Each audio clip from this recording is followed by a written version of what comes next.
Olá pessoal, eu sou a Cristiane Sena do canal 50 Mais com Cris. Hoje eu tô trazendo a história do Titanic de 1997, do diretor James Francis Cameron. Para eu começar essa história, eu vou sempre focar em como que essas histórias me tocaram. Então, eu nem ia trazer esse filme, eu ia trazer um outro filme, mas eu descobri que o Titanic, do James Cameron, ele faz 25 anos esse ano. Então, em 1997, nós tivemos a oportunidade de ir ao cinema e assistir a essa história linda de amor entre Jack e Rose. Então, gente, é assim, quando eu fiquei sabendo desse filme no cinema, eu falei, é mais um, né? Eu já tinha sabido que a primeira versão foi um curta. Eu não assisti esse, mas é um curtazinho, no ano que aconteceu o desastre, de 1912, foi feito 29 dias depois, um curta-metragem que na época era preto e branco e mudo, feito inclusive pela própria atriz que foi uma das sobreviventes, né, a Dorothy Gibson. Eu nem vou ter que ler aqui as informações, gente, porque é muita coisa. Então, quando eu fui assistir no cinema, eu falei, tá, então eu vou ver o que me chamou a atenção. As cenas, os efeitos especiais, da expedição que foi feita quando eles descobriram uma parte do Titanic, né, a 690 metros de profundidade, 690 quilômetros de profundidade do Atlântico, que foi feito em 1985. E eu lembro, na época, de ter ido ao cinema para ver essas cenas, as cenas onde o transatlântico se quebra e como que foi esse afundamento, né? Como que afundou esse navio. E a gente entende, a gente começa a conhecer quem é a Rose, quem é o Jack, e a gente entende que o mais incrível dessa história em específico do James, que eu acho que ele foi muito criativo em colocar uma história de amor que fizesse com que as pessoas se prendessem à história e não ficassem esperando o tempo todo o grande finale, vamos dizer assim. E eu me surpreendi, gente, sabe? No final, um filme de 3 horas que passou assim, para mim, ainda hoje quando eu assisto, que filmes que me tocam muito eu assisto 5, 10, 15, 20 vezes, pessoal. Não sei se vocês são assim, mas eu sou assim. Então, eu vou começar rapidinho falando sobre o Titanic, para a gente lembrar de algumas informações, tá? Foi um transatlântico que saiu do Reino Unido, da região de Southampton para Nova York. Normalmente, nesse trajeto, levava-se 2 meses, 1 mês e pouco, não fica muito claro ainda, eu não consegui achar nas minhas pesquisas umas definições de valores, de tempo. Foi o primeiro transatlântico da época a fazer esse percurso, ia carregar mais de 2.000 passageiros. Os valores também não são muito precisos, mas eu vou arredondar. Alguns falam 2.240, outros 2.208 passageiros, onde mais de 1.500 morreram, não sobreviveram, e os outros conseguiram aí ter, inclusive, a participação de membros da família desses sobreviventes, que fez com que o James fosse atrás e conversasse com essas pessoas e ele colocasse no filme elementos da história dessas famílias nos personagens dele, que inclusive eu vou falar um pouquinho mais pra frente. Esse gigante do oceano, então, ele parte em 1912 e é quando acontece, então, quando ele colide com o iceberg, que é aquele pedaço de gelo que o que a gente vê é um pedacinho mínimo do que está no fundo, não é? Das águas. E daí a história parte, então, da Rose, que já é velhinha, uma senhorinha, que encontra e vê pela televisão uma descoberta no fundo do mar de um colar que foi em formato de coração, de uma pedra muito preciosa. E ela, olhando aquilo, ela lembra, não, esse colar era meu. E aí é onde ela entra em contato com a produção daquele filme e aí eles se interessam para saber da história e ela conta a história. Então, gente, antes de eu continuar, deem um like, façam um comentário de vocês, para quem assistiu, contem como foi a experiência de vocês e compartilhem, tá bom? Agora eu vou falar um pouquinho sobre o James Francis Cameron, que é o diretor, né, canadense. Ele mudou para os Estados Unidos muito pequeno, passou a vida inteira dele lá. Ele é um dos diretores mais renomados, inclusive não só pelo Titanic, como pelo Avatar, alguns anos depois. A curiosidade do James é que tanto o Titanic quanto o Avatar, ele conseguiu levantar um retorno de bilheteria acima de 1 bilhão. Até hoje na história é o único diretor de cinema que conseguiu esse número. Então, o dinheiro que ele precisou investir foram milhões, assim, eu acho que 200 milhões de dólares.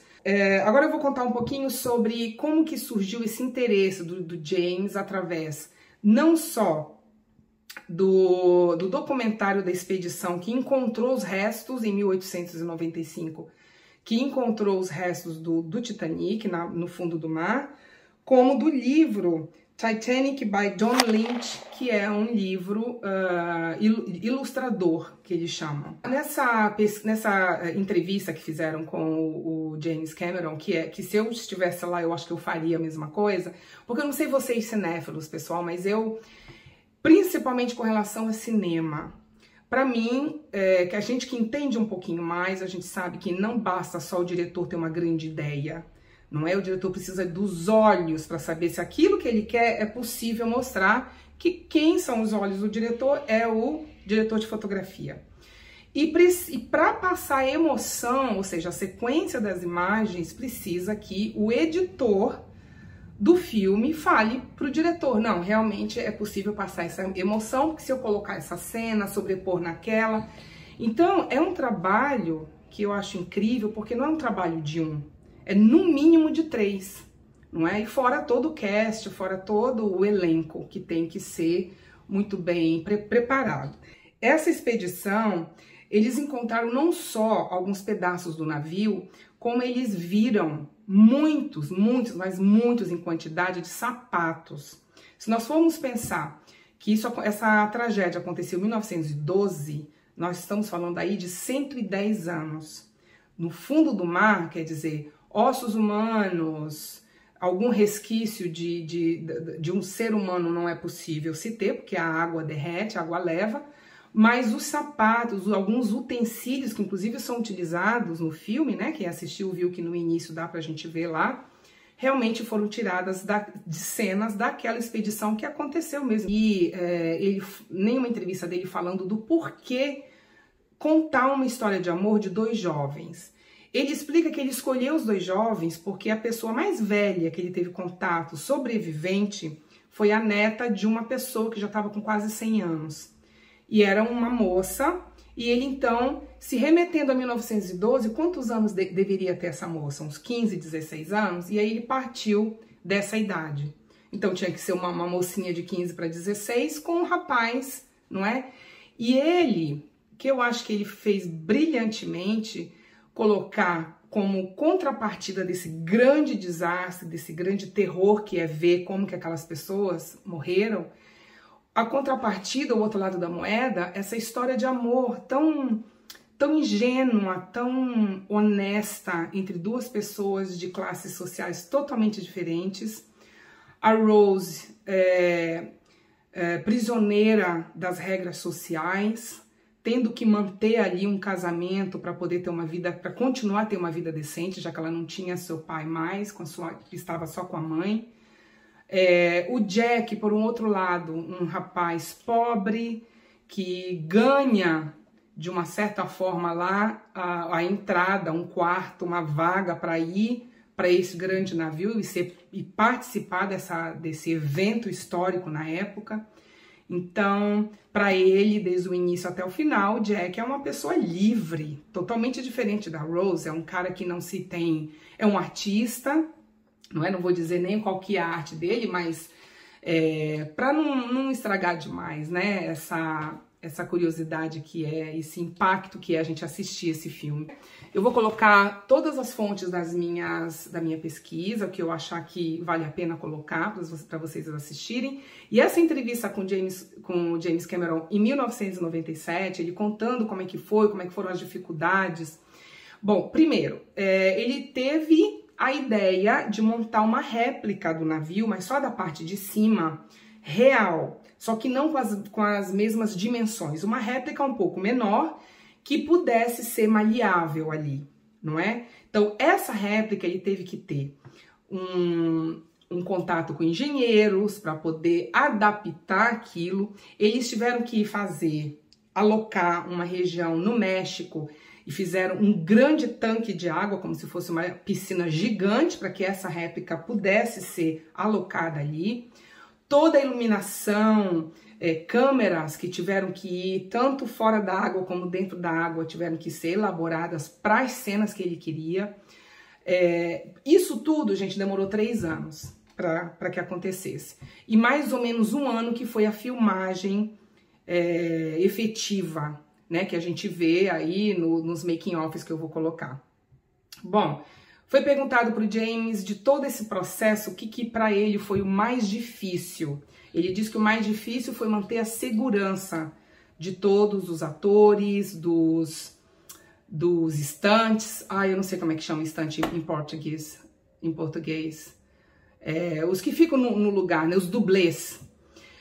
Muitas das cenas, né, onde a gente vê as pessoas caindo quando a parte de trás do navio levanta, que é a última que depois afunda, essa cena onde a gente vê as pessoas caindo, a gente vê que foi um mix de realidade, de foto mesmo, de imagens de atores, dublês caindo, e adaptada ali com os efeitos especiais da tecnologia que teve que ser feito ali, para poder a gente ter aquela sensação de que aqueles corpos estavam caindo. E na filmagem de tudo isso, a gente vê que as pessoas iam escorregando por um tipo de adaptador na roupa. Como é que a gente chama desses? Como se fossem umas rodas, né? Para que eles fossem se deslizando mais rápido. E toda aquela cena, que eu achei muito interessante, que a gente vê de partes do navio de ferro, foi feito em borracha para que os dublês não se machucassem. Então, o mais difícil, segundo o diretor, foi controlar toda essa parafernália, não é? De água que eles tiveram que gravar, que dentro da piscina não tinha como aquecer a piscina toda, de toda essa parafernália de réplicas em borracha para que os dublês não se machucassem. Que mais? A Kate Winslet, que foi a que fez a Rose, ela teve pneumonia, porque ficaram, né, dentro da água gravando por muito tempo. Mas o que mais me chamou a atenção em toda essa história, pra gente terminar, pessoal, foi a preocupação dos detalhes que o diretor teve. Os engenheiros, para que montassem a réplica, não é? A preocupação de ser feito o mais real possível. No documentário ele fala que o afundamento, do jeito que o barco quebrou, que o navio quebrou, teve que ser justificável cientificamente para que a coisa ficasse o mais real possível. Agora, o que mais me chamou atenção, que eu descobri agora recentemente, revisitando tudo, na hora que o navio afunda, onde aparecem uns casais, tem uma cena muito bonitinha que um senhorzinho fala assim: você vai nesse boat, você entra nessa canoa para você sobreviver, eu vou no outro que vai ser dos homens. E a senhorinha fala: não, eu vou ficar com você onde você for. E eles decidem voltar para a cabine deles, eles deitam numa cama e se abraçam assim. Esse casal existiu. Foi a história de um dos netos. Então, quando a gente vê nessa entrevista dele conversando com as pessoas, ele mesmo falou: eu queria fazer um filme onde a gente tivesse uma sensação do que aquelas pessoas passaram, de como é que foi aquela experiência. Ele não quis mostrar a tragédia todo mundo já sabia. Ele queria mostrar a parte humana. Ele queria que a gente tivesse uma ideia de o que foi participar daquele evento, né, do planeta, primeiro do planeta, que foi aquele transatlântico. Foi mais como ele mesmo fala, uma homenagem aos sobreviventes. E o fato dele ter colocado ali todo mundo, né, o próprio engenheiro do transatlântico que sobreviveu e ter respeitado, e ele falar na entrevista que ele teve o cuidado de não ofender ninguém, porque não se previa realmente, né? O próprio engenheiro falou no filme que era inquebrável, que nem que Deus quisesse, não existe a famosa história, é um transatlântico que nem Deus tem o poder de falhar, de quebrar, e no fim aconteceu. Mas de qualquer forma, para mim, é uma das histórias mais lindas, mais incríveis que o cinema já produziu. Então, coloquem aí qualquer coisa nos comentários que vocês quiserem e até o próximo vídeo. Tchau, pessoal!